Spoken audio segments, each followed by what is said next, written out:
Hello everybody and welcome to another episode of Games I've Wanted to Play, the series in which I dig into the treasure chest that is video games history and pick out a game that I've always wanted to play. Today we're going to be looking at Tenchu, Stealth Assassins. This was a game released in 1998 and developed by a company called Acquire. It's one of the three games along with Metal Gear Solid and Thief that are said to have kickstarted the stealth action genre. It follows the story of either Rikimaru or Ayame, both members of the Azuma Ninja clan, as they undertake missions for their employer Lord Gorda. These missions can range from assassinating a corrupt merchant, striking back against some pirates, or even locating a herb for a sick princess. During the course of the game, you find out that a number of the missions you've been given are linked and connected, and the events leading up to them were orchestrated by Onikaja, a dark ninja, in his quest to put his master back into power. Now, this game was originally published by Sony in Japan, and there was no original intention of bringing the game to Western shores, as they didn't feel that there would be any demand for it. Activision, however, had other ideas. They launched a bid for the rights, they managed to secure them, and worked to bring it over. This proved fruitful for Acquire and Activision, as the game was a success in the West, helping the title sell over 1 million copies worldwide and securing it glowing reviews by the press in the West. In fact, this game currently sits on a score of 87 on Metacritic. Tenchu would go on to spawn several sequels across a number of platforms, with the last one being Shadow Assassins on the Wii, and despite latter titles not doing quite as well, the game has been influential, with Sekiro more recently taking influence from the very original title. In fact, From Software, who I believe do own the rights to Tenchu, actually envisioned Sekiro as another game in the Tenchu series, but this was changed as the concept for Sekiro outgrew what they originally planned, but certain elements did remain in the game. Now, this is one of those games that I remember hearing about a lot when I was younger. I never played it myself growing up, but I know it's held in very, very high regard. I'm really excited to try this one out, especially seeing as it's one of those games that is cited as giving rise to a whole new genre. So, with that said, what are my expectations here? I know I sound like a bit of a broken record here, but I'm expecting this one to be quite a difficult game. Now, when I got the game, I did test it out around a friend's house to see how it was, to make sure it worked, and we did not do very well at all. We were mostly kind of just testing it out and playing about without reading the manual or anything, but we failed pretty hard at it. Now, from what I have read about the game, it sounds like it can be a little bit punishing and tricky in places. When I posted that I got the game on social media, there were a number of people who said they remembered playing it but didn't really get past the first level, or were like, oh, this is the challenging game. So that's already put me in the mindset of thinking, this is going to be quite hard. And admittedly, I'm not great at pure stealth titles. I tend to be one of those who needs markers and pointers to help me out. It's why I get on so well with Metal Gear Solid than I did with the original Splinter Cell. It's why I love the modern Hitman trilogy rather than Contract and Blood Money. I'm just one of those people who, I've kind of got the patience for stealth, but I need a little bit more guidance. I need to see the view cones of the enemies. I need to sort of see a map on screen at all times. So I know this doesn't necessarily have that, so I'm expecting it to be a little bit more difficult. And I can also imagine, and this is based on the brief go we gave it, that the controls might give me some issues here. This is an older game, early 3D, that PlayStation era. They were still figuring out 3D cameras, they were still figuring out 3D movement, so what was seen as great back then might not hold up now. We certainly did struggle a little bit with the movement and combat. But with all that said, I'm very excited to try it properly. I want to see how a ninja game that focuses more on stealth actually plays, because I feel like ninja games nowadays are more combat focused than anything, rather than leaning back into those stealth mechanics. I'm also really intrigued to see how the grappling hook mechanic works, because I know that was a big part of it. As mentioned before, this game influenced Sekiro, and that was a big part of Sekiro, the grappling hook. Combat-wise, I'm hoping I can be quite stealthy in this, because from that brief play we gave it, we sucked at the combat. It seemed difficult, but maybe that does come down to getting more experience with it all. But I think that's enough of my expectations. Let's see how I get on with the first 30 minutes. So the first thing I did was hopped into the tutorial to kind of get used to the game. The tutorial was more like a miniature level. There wasn't too much guidance or scripting to help me get used to anything, but it was good to give it a go and have a fairly easy-ish environment to do that with. And you can see exactly how I got on right here. You disappoint me. You will bring only shame.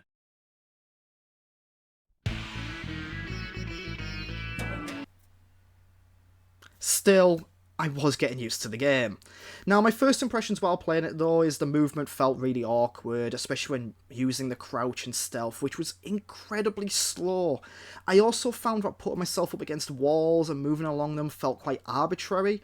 I wasn't sure whether I'd crouch or go up against the wall, which is a stark contrast to something like Metal Gear Solid, where you just hold upwards against the wall and you're pinned up against it. There's also, and a lot of PS1 games suffer with this, very minimal camera control, which it's a restriction at times, but it did hinder me somewhat. But after playing Siphon Filter a few weeks ago and comparing it to what I recall Metal Gear Solid, everything here just felt really sluggish and quite awkward. As far as the combat goes, I read the manual a bit more, and it wasn't quite as hard as I thought it might be after mine and my friend's first attempt. It was very much about being patient, holding back to block, attacking at the right moments, and I kind of liked that, but I was still kind of concerned maybe as the game goes on, it might get a lot harder. So after doing a tutorial, hopped into the first mission and got to work with the grappling hook. Incredibly satisfying, really fun to use, kind of had a lot of fun with this. Again, maybe a little bit awkward in places. As you might expect, you can only use it to go upwards, you can't use it to go directly across from you. So you go onto a rooftop, you can't go from rooftop to rooftop with it, but you can jump across the rooftops, which isn't always an exact science, and I would find myself thinking I was going to make a jump and falling down and having to climb back up, and this happened a few times. But generally, it was fine. The game has quite a low draw distance, so I found it quite hard to know where the guards might be, but I felt that was just a matter of playing it some more. And I also found a little indicator where the guards were tricky to read, but again, that's probably a me thing. So, after about 30 minutes, I have some reservations with the game, but let's see how the rest of the game goes. Let's see how I got on with that. The rest of the game. So I go into the second mission, I play through it, and I am starting to worry now that maybe I'm just not going to enjoy this game as much as I'd hoped. And this is a risk when you play all the titles, when you collect retro games, and especially these ones that are held in quite high regard. Sometimes they are just going to bounce off of you, and maybe it's because certain aspects of the game haven't aged that well, maybe, so it makes it not as enjoyable. And maybe because you weren't around at the time, it's harder to fully appreciate them. I see that personally with a lot of the older Tomb Raider games.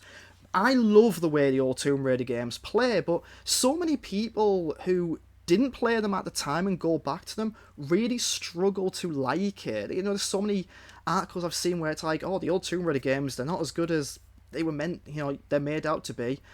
But from what I've played, I can appreciate Tenchu so far, even if I'm not necessarily enjoying it. But then the light bulb moment. And the game clicked into place. I found myself getting used to the movement and figuring out how to move faster but staying stealth. It turns out, roly-polies are the ninja's best weapon. I was able to sneak up on my enemies, give them a jolly good stabbing before they knew I was there. I found myself knowing how to scout ahead properly and use the enemy's perception to my advantage. I'm not going to say I became great or even good at the game, but when it clicked into place, there was a noticeable improvement, and it just managed to really get its hooks in me. Now, as alluded to in my initial impressions, the combat wasn't as hard as I thought it might be. It was and remained a matter of just holding back to block and striking when there was an opportunity to do so. That logic even stayed the same for boss fights, with only one of them really mixing it up with an unblockable move. And from what I recall, that wasn't exactly hard to avoid. And there was another boss fight that gave me a tough time because other enemies managed to find their way into the boss chamber, but the combat certainly wasn't the difficult thing that I had built it up in my mind to be. The only real boss fight I had a lot of problems with was the final one. That was a really tough challenge because it was quite a radical departure from anything else up until that point. And speaking of a radical departure, the story also takes a turn in that final mission with a few things coming out of left field. Now, I felt throughout the game the story was fairly minimal. I cared for the characters, I cared for the journey they were on and what I was doing, but it didn't really grab me as much as maybe other games had done. But we are talking about an era where big cinematic action games were a rarity, and I'm more than happy to have a minimal story if it benefits the gameplay when you get to be a badass ninja. Now, the one final thing I'd like to mention about the rest of the game is the soundtrack, which is fantastic. Each level kind of has its own theme, which just fits so well, and the music that plays over the final credits is absolutely gorgeous. So, you know, this was a game that was very much about perseverance. It's one of those ones where I think you have to play it a little bit for it to get its hooks in you, but once it has them, it's really, really good, and I enjoyed it so much. I didn't find the difficulty as bad as I thought it would be. It wasn't uneven. It was exactly kind of how a stealth game should be. If you get spotted, you're going to have them run after you, but there's always the opportunity to run away and go back to being hidden and replan your attack. Like I said, the only major thing I had difficulty with was the final boss. So with all that said, we got there. We got to the end of the game, and what are my final thoughts on it? Well, after the tutorial and first mission, I was worried I wasn't going to like the game. It felt like maybe it was going to fall into one of those ones that I think would be a bit of a slog. I wouldn't get the grips with it, I'd appreciate it from afar, but ultimately it just wouldn't be for me. But as mentioned, the more I played it, the more time I put into learning it, the better I got, the more I enjoyed it. I think Tenchu is a game that really rewards you for your patience and perseverance. If you put in the effort to learn its systems, you will enjoy it so much more. You get that satisfaction of being able to sneak up on your enemies. You get that satisfaction of running through the levels again and again. Because once you've completed the game, you can go back and play any level. So you can go through again and maybe try something new, maybe try to improve your rank. And if you improve your rank and get to like the... I can't remember what the sort of ultimate rank is. It's like something like Master Ninja or Ultimate Ninja or Grandmaster, I think it is. You unlock sort of additional things to use next time round in other levels. So it is rewarding like that.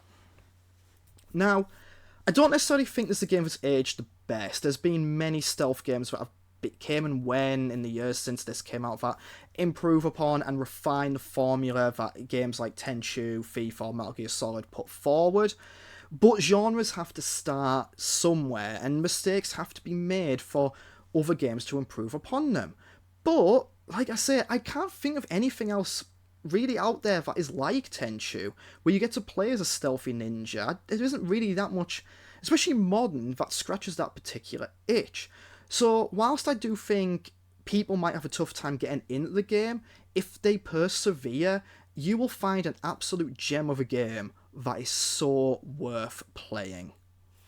So, as always, thank you all so much for taking the time to watch this. If you enjoyed the video, please do check out the other videos in the playlist. And of course, do leave a like or a comment below. And feel free to subscribe to the channel for more retro gaming content. Once more, thank you very much for watching, and I'll see you all again very soon.